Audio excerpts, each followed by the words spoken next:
Do you love cutting edge tech? Then this is one of the first gaming monitors using the full DisplayPort 2.1 out now in the market. It basically means you're getting the full range of a DisplayPort and a high-end smexy refresh rate at 4K. Having 80 gigs of bandwidth means 4K 240Hz without DSC. What's DSC? I'll get into that in a bit. In other words, you get brilliant visuals with the monitor, which a lot of other monitors can't do at the time of recording. Also, we are using our limited edition ROG EVA 02 PC to conduct tests with this monitor. So if you want to check this out, make sure to click on the card at the top right. This is the Aorus F032U2P from the folks at Gigabyte. A tactical monitor, as they like to call it, because it looks very stealthy, especially with how thin the base is.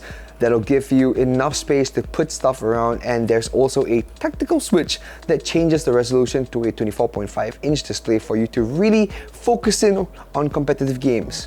Specs-wise, it's a 32-inch monitor with an OLED panel with a DisplayPort 2.1 that allows for 4K 240Hz without DSC, and it has a 0.03 millisecond gray-to-gray time. For I/O ports, we have two HDMI 2.1s, the DisplayPort 2.1 of course, a mini DisplayPort 2.1, a DP out, a USB-C with 65 watts of charging. On the other side, we have audio ports that aren't combined, so we have a non-combo 3.5mm jacks, one for the mic, one for the headphone, USB Type-B 3.2, two USB Type-A 3.2s, and of course the power. This monitor pretty much has everything, even speakers if you need them in a pinch, and they work pretty well, I'd say.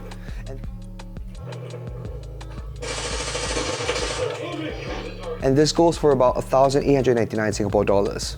Also, the DP80 cable in the box isn't the longest, but that's because there aren't any longer cables that can support DP80 longer than 1.2 meters. So I hope your PC is right next to your monitor if you want to take full advantage of the DisplayPort 2.1. Also, there's a 3-year warranty that covers burn-in as well, so you're getting a pretty good deal, especially with its price point that's pretty similar to a lot of other monitors in the same league. Really quickly, DSC. DSC stands for Display Screen Compression. It's a compression algorithm that helps displays handle resolutions and refresh rates that they wouldn't normally be capable of handling. It's something that the human eye can't physically see, of course, but it's there and working for a lot of monitors out there. High chances you have it enabled without even knowing it. Having DisplayPort 2.1 being able to churn out 4K 240Hz without DSC at this monitor's price point is pretty damn solid. This is kind of like one of those quiet dudes at a party that absolutely smashes beer pong, like we're talking like hole-in-ones, and just sits back and relaxes on the Secretlab chair like nothing happened.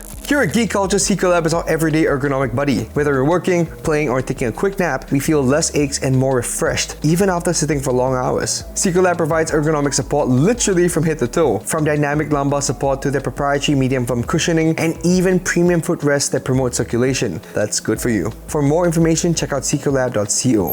Testing-wise, we enable HDR, played some games like Cyberpunk 2077, Helldivers 2, and I used the tactical button for CS2. And of course, edited some photos and a little bit of video, but let's just run through the menus first, and I want to highlight the fact that there's OLED care, which is always a nice touch. Let's go to the menus. The joysticks at the bottom. When we swipe it to the left, we get volume, exit, and when we swipe it to the right, we have our input selection, which is using DP, of course. And we go forward we have black equalizer, so you will see a change in that. It just basically just decreases the contrast, just like that. That depends on your preference. And then when we pushed it to the bottom or towards us, you get the different picture modes. So you got standard, FPS, mobile, RPG, racing. All of these are also available in the main menu. To access the main menu, you're going to press the middle button over here, and we're going to go to settings. You got that equalizer 2.0, super resolution, different display modes, of course, full aspect and everything else on here. If you change the aspect, you have access to other things. FreeSync Premium Pro, of course, it's enabled. And then we have our picture profiles over here. Everything will just move automatically, of course. And of course, we've got Eco, but we're just going to stick the standard over here, and you can adjust everything here as well for each different setting, so that's cool. You can also go to the display, you got inputs, you got your KVM, you can daisy chain if you like. We're not going to do that, of course. RGB range and apply different picture modes and everything, so do that.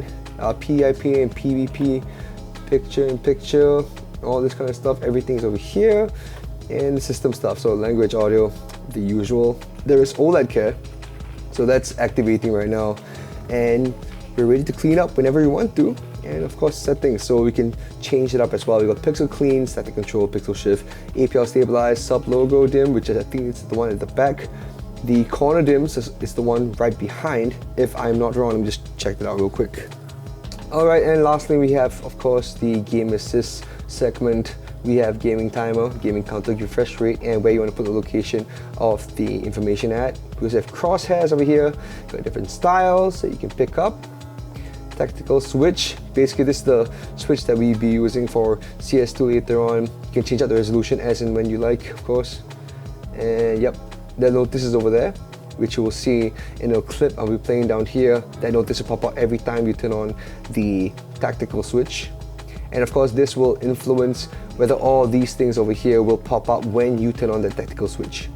You got eagle eye, dashboard, and display alignment. Everything else is here, and that's it for menus.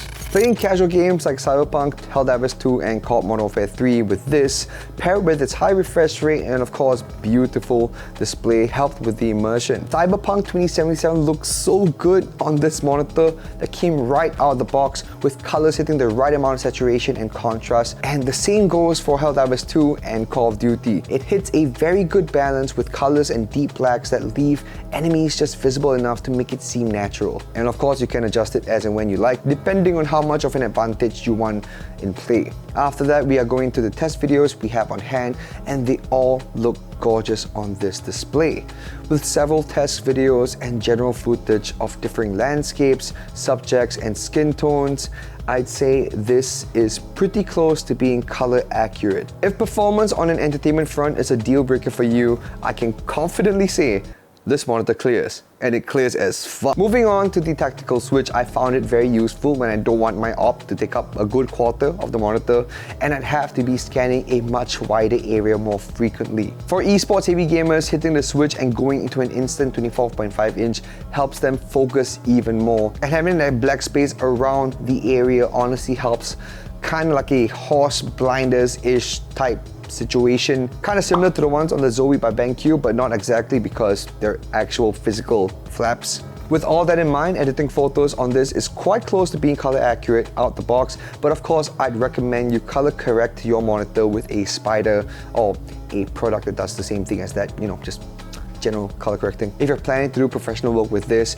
But off the bat, it doesn't hurt to keep it as is. And of course, video editing is heavenly because having a ton of screen space means having more room to work with, whether it's having a larger timeline or effect controls, just depending on what you like to see with a larger area. Final thoughts, the Aorus F032U2P is an extremely versatile monitor with great colors, deep blacks, a stealthy look that doesn't eat up too much space, and all the ports I think you can fit onto a monitor. But here's the thing, if you want to ensure that you fully utilize the DP 2.1, you're gonna need to check if your graphics card supports it, because even the 4090 GPU we have here doesn't support it, and you need AMD's RTX 7000 to enjoy the feature to its fullest. And this isn't exactly clear on the boxes as well. Make sure they have the DP 2.1 support, yes, but also ultra high bitrate 20 or UHBR 20, because again, this is running 80 gigs per second, which DP 2.0s can't support. This monitor would be great if you're looking for something to future-proof your setup,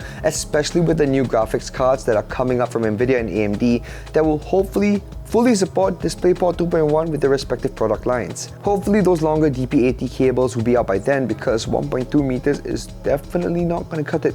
But that's not a problem with Aorus, but the industry is just progressing at its natural pace. Price point wise, I mean, this is definitely for serious gamers, people that need a good looking and performing monitor for their day-to-day workloads like video editors or people with some extra scratch, and if you love some serious future proofing. It's an all-in-one monitor at 32 inches with a beautiful OLED screen and a heck ton of features to take advantage of. So if you have any questions, let me know in the comments below. Don't forget to like and subscribe if you found this helped you, and if you want to see more stuff, check out and follow our socials right here. We post stuff up every day. Anyway, this has been Zin, and I'll catch you in the next one.